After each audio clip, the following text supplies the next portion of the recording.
ஸ்ரீ காளிமாதா ஜோதிடம் உலக புகழ்பெற்ற ஜோதிடர் பண்டித் மகாராஜா. காதல், கல்யாணம், உத்தியோகம், வியாபாரம், கல்வி, குழந்தை பாக்கியம் மற்றும் மந்திர சூனிய பிரச்சனைகளுக்கு நிரந்தர தீர்வு. வணக்கம். மீண்டும் மற்றும் ஒரு ராஜ்யம் நிகழ்ச்சியினூடாக சந்தித்திருக்கின்றோம்.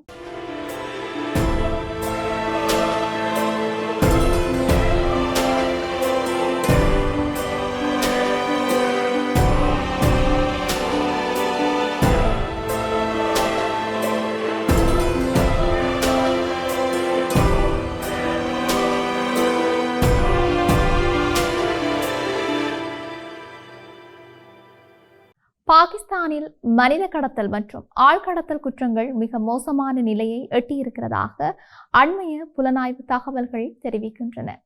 நாட்டின் பலவீனமான சட்ட அமுலாக்கம், ஊழல் மற்றும் கடத்தல்காரர்களுக்கு தண்டனை பெற்றுக் கொடுக்க தவறும் சட்ட கட்டமைப்பு ஆகியன அங்கு ஒரு பாரிய குற்ற பொருளாதாரத்தை வளர்த்து விட்டிருக்கிறதாக மனித உரிமை அமைப்புகள் எச்சரித்திருக்கின்றன. பாகிஸ்தானில் மனித கடத்தலை தடுப்பதற்காக சட்டங்கள் கொண்டுவரப்பட்ட போதிலும் அவற்றை பயன்படுத்துவதில் கடுமையான குறைபாடுகள் காணப்படுகின்றன. கடத்தல் வழக்குகளில் கைது செய்யப்படுபவர்களில் மிக குறைந்த சதவீதமானவர்களுக்கே நீதிமன்றங்களால் தண்டனை வழங்கப்படுகிறது.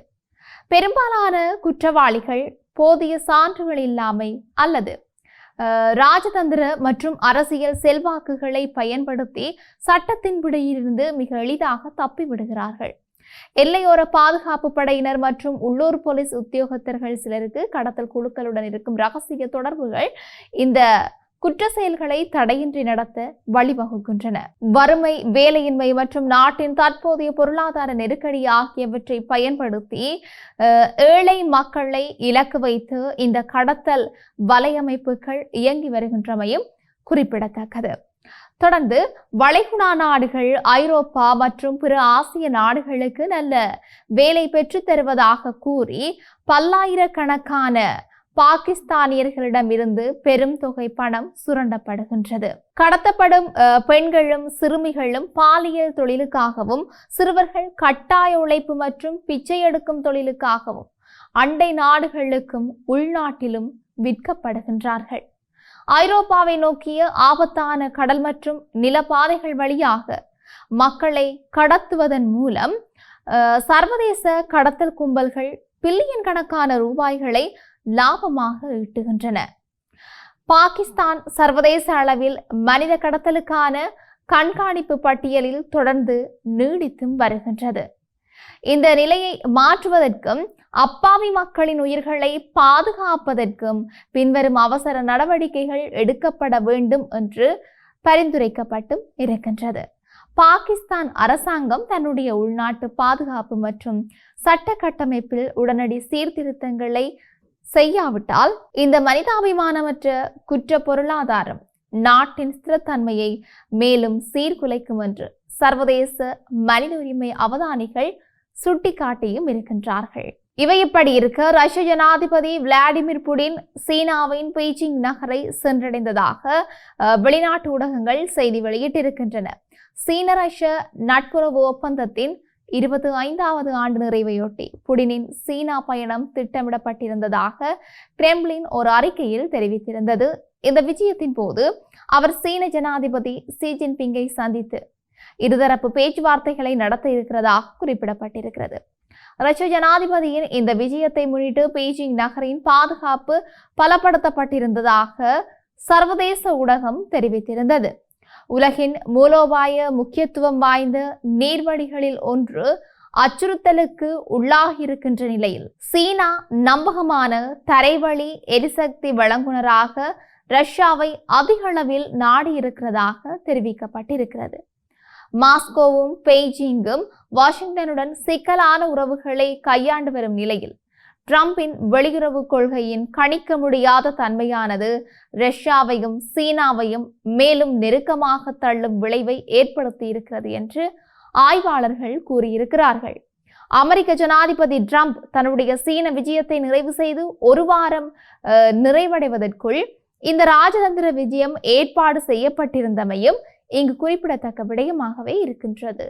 தொடர்ச்சியாக அமெரிக்காவின் கலிபோர்னியா சான்டியாகோவில் இருக்கின்ற பள்ளிவாசல் ஒன்றில் மேற்கொள்ளப்பட்ட துப்பாக்கி பிரயோகத்தில் 3 கொல்லப்பட்டுள்ளனர் என்று போலீசார் தெரிவித்திருக்கிறார்கள்.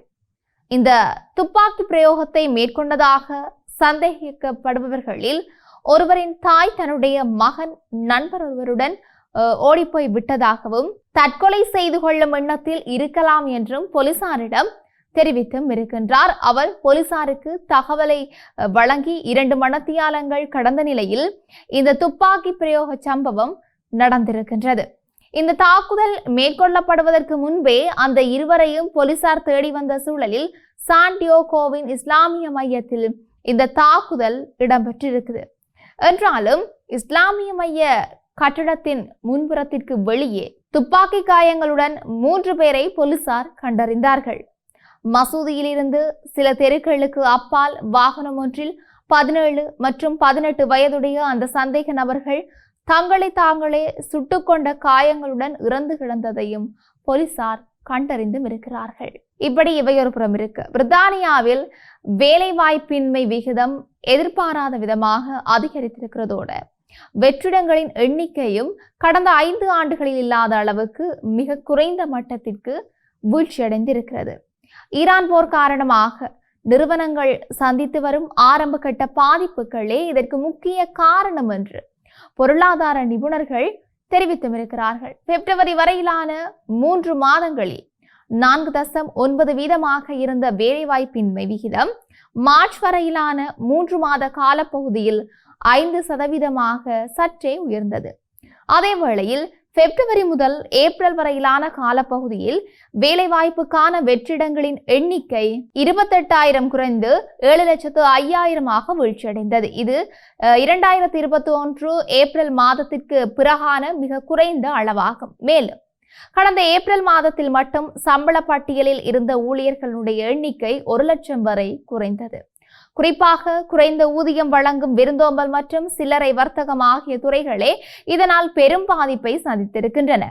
மத்திய கிழக்கு நாடுகளின் போர் நீடிக்கும் வரை தொழிலாளர்களுக்கான தேவை தொடர்ந்து பலவீனமடையும் என்று ஆய்வாளர்கள் எச்சரித்தும் இருக்கிறார்கள். வேலைவாய்ப்பின்மை அதிகரிப்பு மற்றும் மந்தமான ஊதிய வளர்ச்சி ஆகியவற்றை கருத்தில் கொண்டு பணவீக்கத்தை கட்டுப்படுத்த வட்டி விகிதங்களை உயர்த்த வேண்டுமா என்பதை தீர்மானிக்க இங்கிலாந்து வங்கிக்கு கூடுதல் கால அவகாசம் கிடைக்கும் என்று நிபுணர்கள் கருதுகிறார்கள். வேலைவாய்ப்பு சந்தையின் இந்த மந்தநிலை இளைஞர்களை மிகவும் கடுமையாக பாதித்திருக்கிறது. பிரித்தானியாவில் இளைஞர்களுக்கான வேலைவாய்ப்பின்மை விகிதம் தற்போது 14.7% உயர்ந்திருக்கின்றது. இது 2014 ஆண்டுக்கு பிறகு பதிவான மிக உயர்ந்த அளவாகும். கடந்த சில ஆண்டுகளில் 16 முதல் 24 வயதிற்குட்பட்ட இளைஞர்களின் வேலைவாய்ப்பு விகிதம் 54.9%இலிருந்து 50.6% குறைந்திருக்கிறதாக ஆய்வுகள் காட்டுகின்றன. ஈரான் போர் பிரித்தானிய வேலைவாய்ப்பு சந்தையில் ஒரு நிழலை படரவிட்டிருக்கிறதாக அந்த நாட்டு அரசு ஒப்புக்கொண்ட நிலையில் இளைஞர்களுக்கான வேலைவாய்ப்புகளை உருவாக்குவதே தங்களின் முக்கிய முன்னுரிமை என்று அரசு தரப்பில் தெரிவிக்கப்பட்டும் இருக்கின்றது. இப்படி இருக்க உலகளவிய ரீதியில் இன்னும் என்னெல்லாம் நடக்கப் போகின்றது என்று நாங்களும் பொறுத்திருந்து பார்க்கலாம்.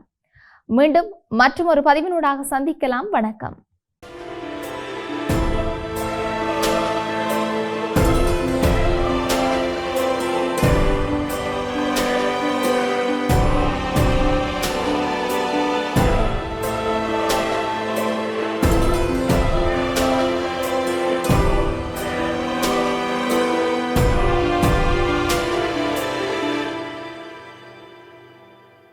ஸ்ரீ காளிமாதா ஜோதிடம் உலக புகழ்பெற்ற ஜோதிடர் பண்டித் மகாராஜா. காதல், கல்யாணம், உத்தியோகம், வியாபாரம், கல்வி, குழந்தை பாக்கியம் மற்றும் மந்திர சூனிய பிரச்சனைகளுக்கு நிரந்தர தீர்வு.